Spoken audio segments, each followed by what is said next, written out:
this talks really about the irony or the way layoffs are handled in a lot of companies. But if you look at it, the success or failure of that in the long run, right? Like a layoff is the beginning of a process, not the end of one.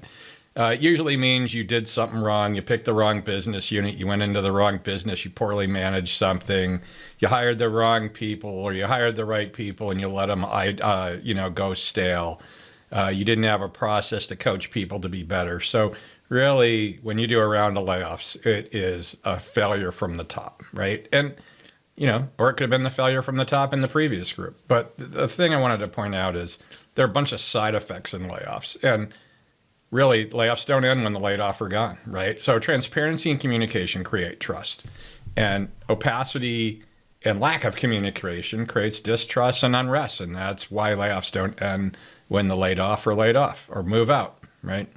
So the question is, how do you actually communicate well why something is being done? And do you do a good job of that? Do you convince the other people that the mission is still valid?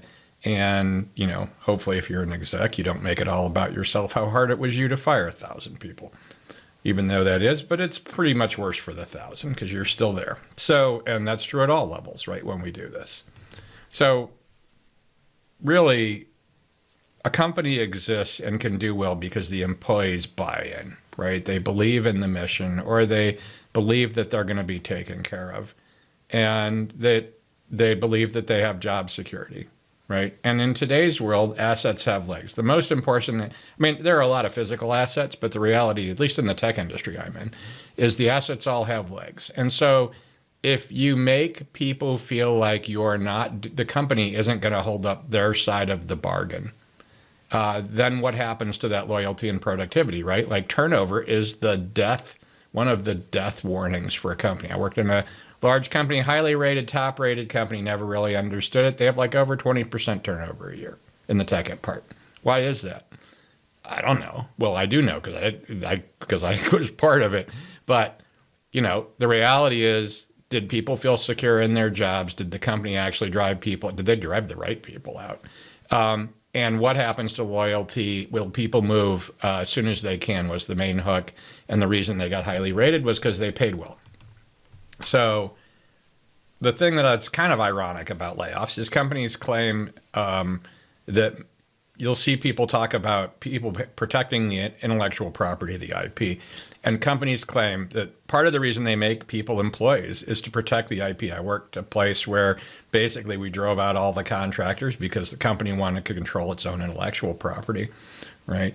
And so that implies the employees are super valuable, right? Because they have all this intellectual property, and it was worth it to convert or get rid of people that in theory were less loyal to the company, although a layoff round actually kind of throws that up in the air, right? Even though the contractors are the first to go, they kind of knew it. It's everybody else that's in shock. So basically what happens in a layoff is layoffs shove IP right out, intellectual property right out the door.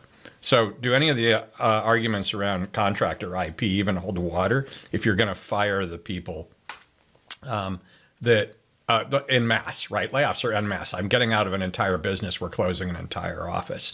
And so you really wonder what the validity of intellectual property arguments are at that point. So the thing to remember is IP-based assets have legs. And if you were to start those layoffs or start IP-based assets to be worried that they won't be able to make a mortgage payment, or that the work's not going to be interesting, or they'll have to carry way more load, right? So what'll happen is layoffs will create a slow-moving stampede for the exits by the best, right? In theory, you're going to lay off the right people, although it turns out that's not always true. But even if it was true, if you miss a few and you lay off the wrong people or an entire business unit, other people will become unmoored. And so now, I saw this was interesting. A 1% layoff increased the voluntary turnover by 30%. And I believe that's true, right? You do a round of layoffs, other people get nervous, and they will start looking at the exits, and they may not be the people you want. So there is a big cost saving with layoffs, but it may turn out that you're driving IP out the door, and you've pretty much negated the arguments you have for making people employees to begin with, and none of the people who actually caused the problem probably were let go. So really, and I put this at the end because hopefully nobody that I've worked for will look at it. Layoffs are a failure of management, planning, vision, and execution, right? I mean, that's really, they don't happen because, a hurricane hit. They don't happen because of an earthquake, although that does happen. They're really driven by the failure of execution at some point or a failure in vision. And they only happen when somebody failed at the tops. And the thing I want to point out is in the pandemic, executives took a hit to protect people. And it was amazing. They took pay cuts, they did other things. But in the post-pandemic, it seems to be a fallback or a snapback to a previous behavior in some companies, some don't.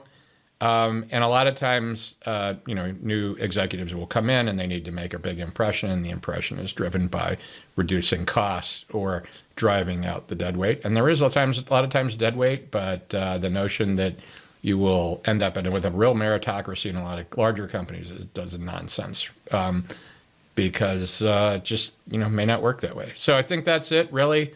I wanted to point out that really layoffs in an era of IP, soft IP, intellectual properties in people's heads, is somewhat problematic, and the results of these are problematic, and that it is really about communication and getting across to people and getting people convinced that there was a reason for it and that the reason was valid and that the criteria were applied correctly.